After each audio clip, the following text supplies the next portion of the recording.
Next, we have Zane. I want to quickly mention that we developed this program as a CSP, undergraduate program as a CSP capstone project called the Climate Change Studies minor. So undergrads enrolled at UCSD can now minor in climate change.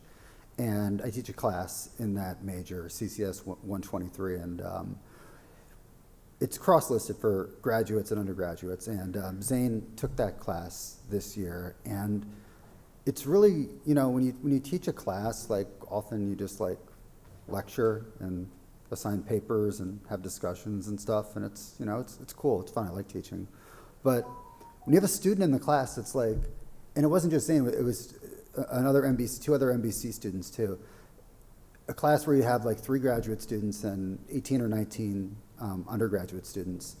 And for the graduate students to really step up and take a role where they're so active in the discussions and so interested in what the students are doing that the classroom really gets like kind of in a, like flipped almost in a natural way, where it goes from being like a professor's talking to a bunch of people to really like just basically by the end of the class, just discussion, just really great discussion with these undergraduates. And that was really facilitated by Ali, Sri, and Zane. And also this year we did this Earth Day event where we took our role and represented SIO and talked about the great stuff we do here in terms of ocean observation, et cetera, at a booth at Earth Day for Kids. And Zane showed like pro salesmanship and just total like dedication to the program and like just a deep joy in communicating climate, and like deep joy is exactly what having Zane in the program really brought me, and he'll also be staying on this summer as one of the TAs. Also, some of the really best conversations I've had all year this year have been with Zane, so it's really been a pleasure having Zane in the program, and he's got a really interesting project, and he really likes EVs. So Zane, it's all you.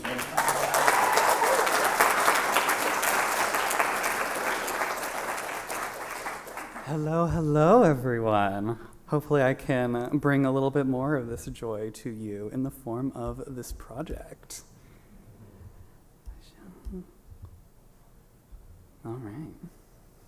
Cool. Well, I'm delighted to be here talking to you today about ensuring the future of electric vehicle charging infrastructure in the state of California.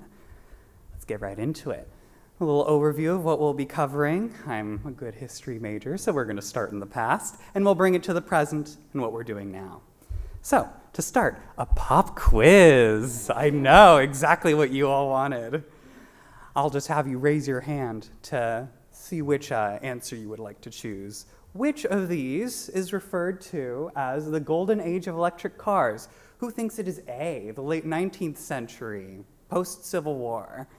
How about B, the early 20th century, World War I sort of era?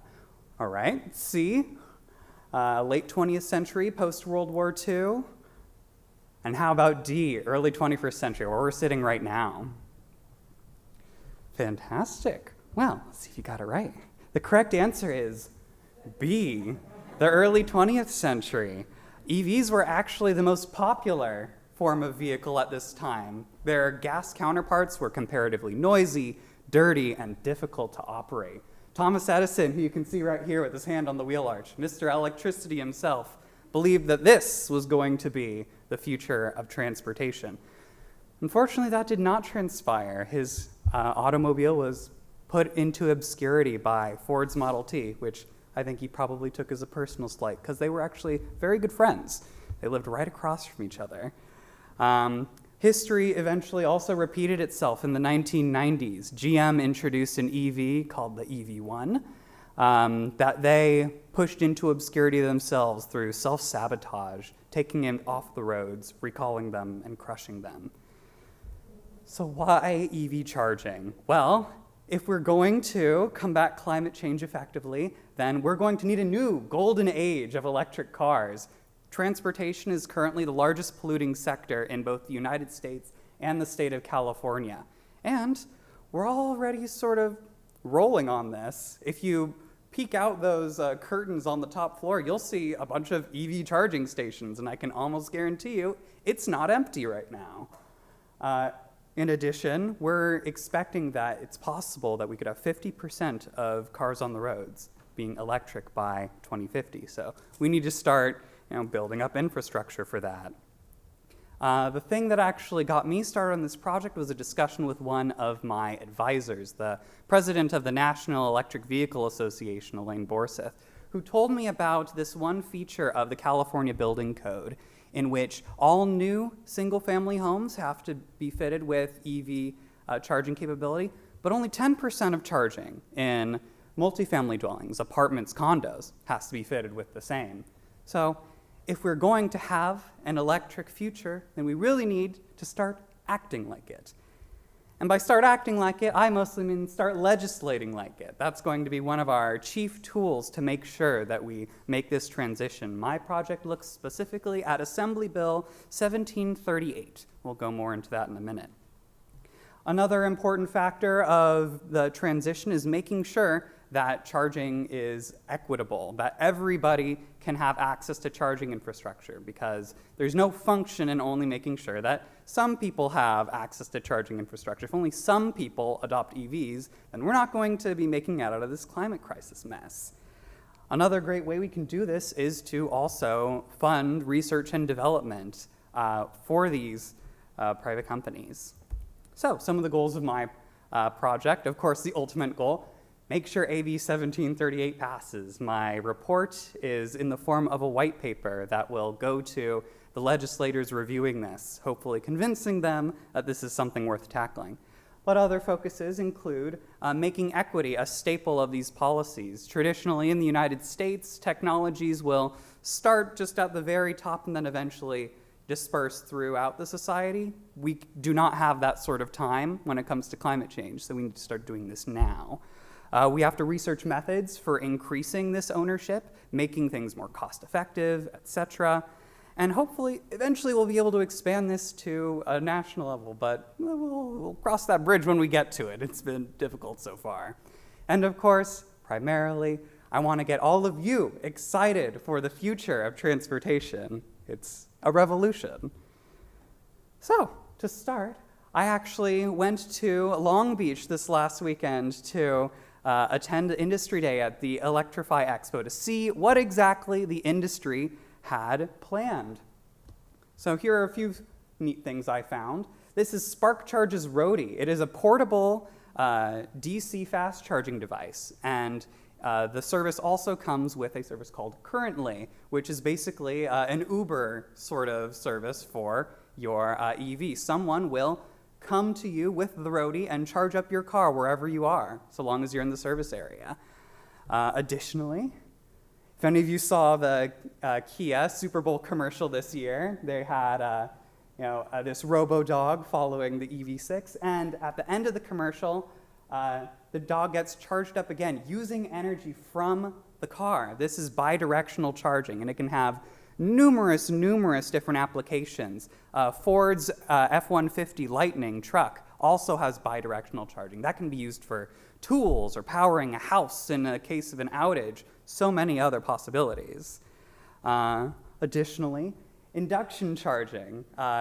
All you have to do to charge this car is to drive over this pad. This is the first real charging technology that passes the so-called granny test. Will grandma be able to charge her car?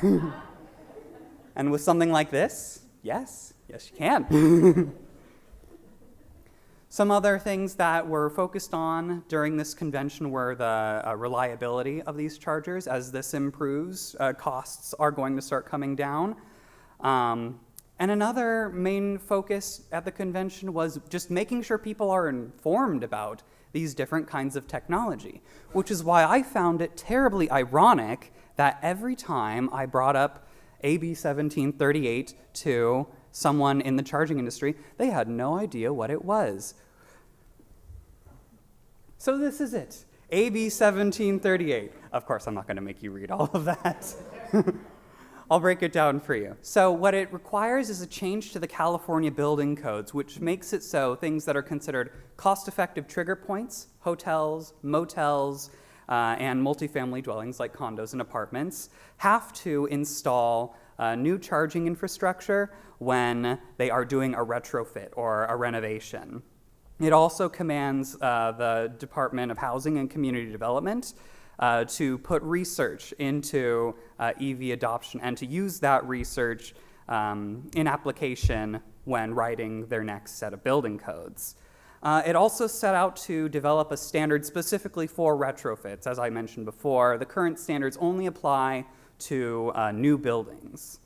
So, going on further, how do we make charging cheaper? This is going to be one of the things that really puts this technology into other people's hands. One way that I'm a huge fan of is the idea of second life batteries. As you drive an EV, your battery will eventually degrade over time, and you'll need to have it replaced when it reaches only about 80% capacity.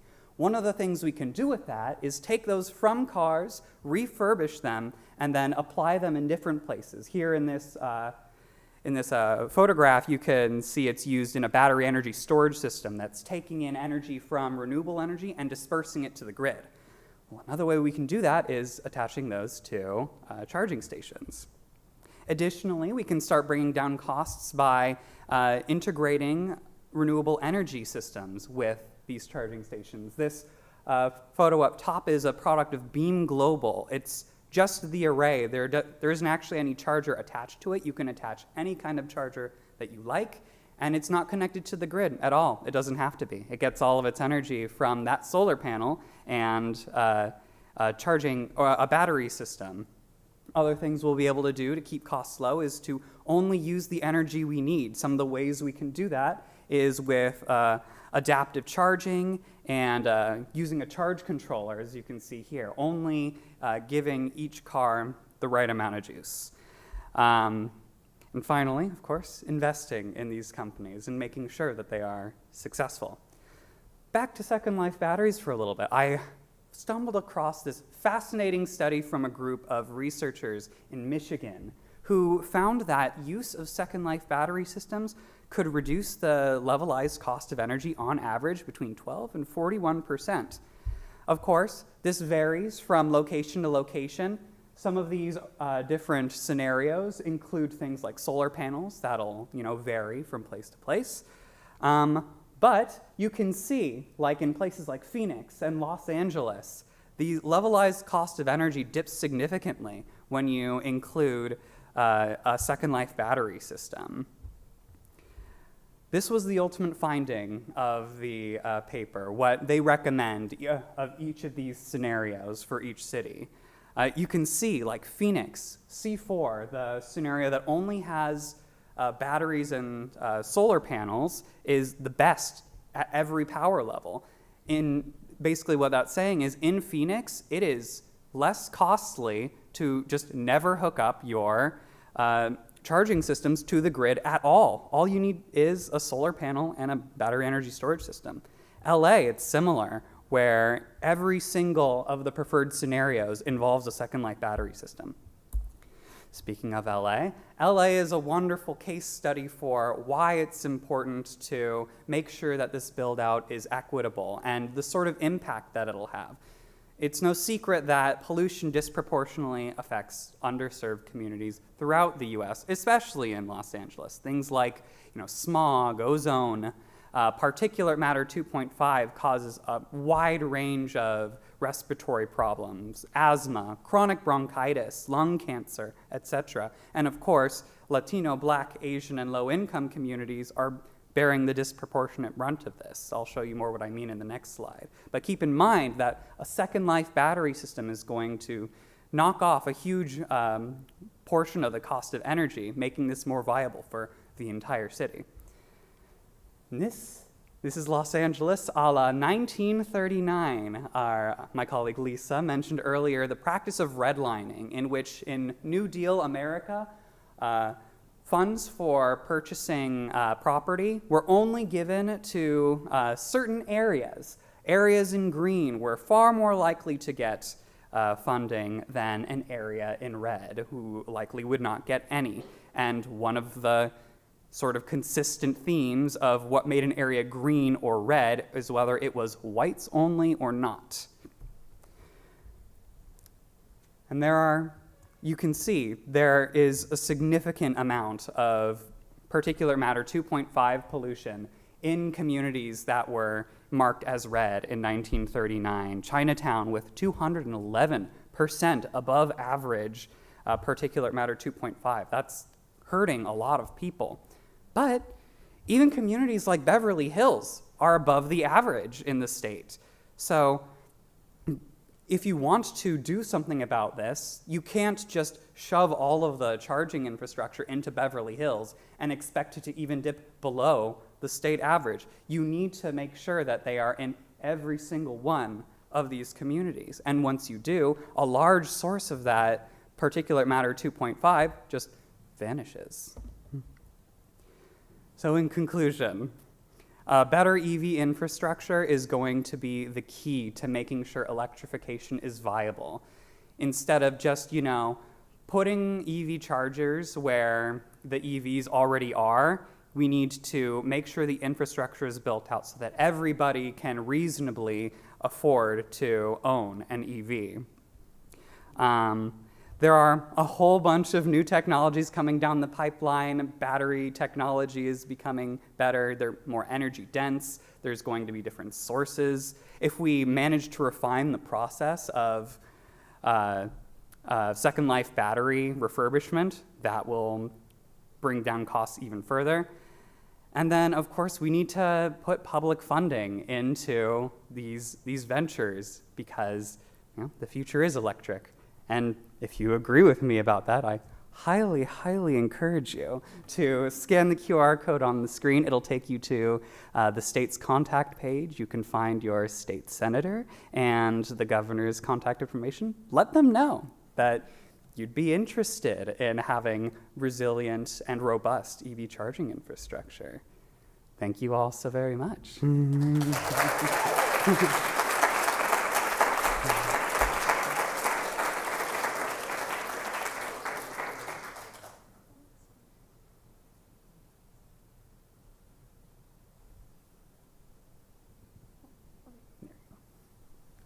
Yes. Hi, that was fun, thanks. I'm glad you liked it. I'm an artist and a filmmaker, so I'm not nailed down by science, even though I'm very interested. That's why I'm here. About 10 years ago, I suddenly imagined an idea for a self-charging car, which would be to have solar paint. Is any such thing likely or even feasible? So that's it. Currently, the closest thing I can think of is a product by a company called Aperta, which has created a solar car. It is a very strange-looking vehicle. It almost looks like a tadpole. And it's got solar panels along the nose and up along the roof, and it is theoretically able to completely propel itself using those solar panels, but it's still very much in the early stages, it would seem.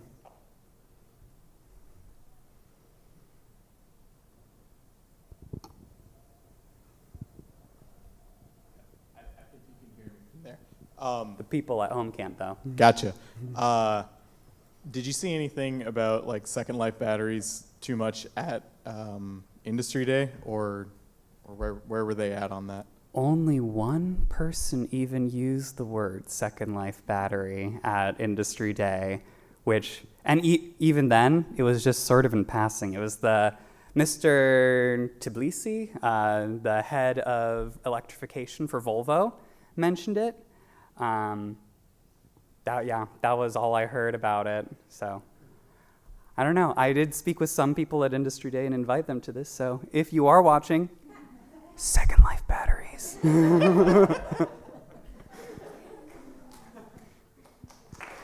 Thank you all.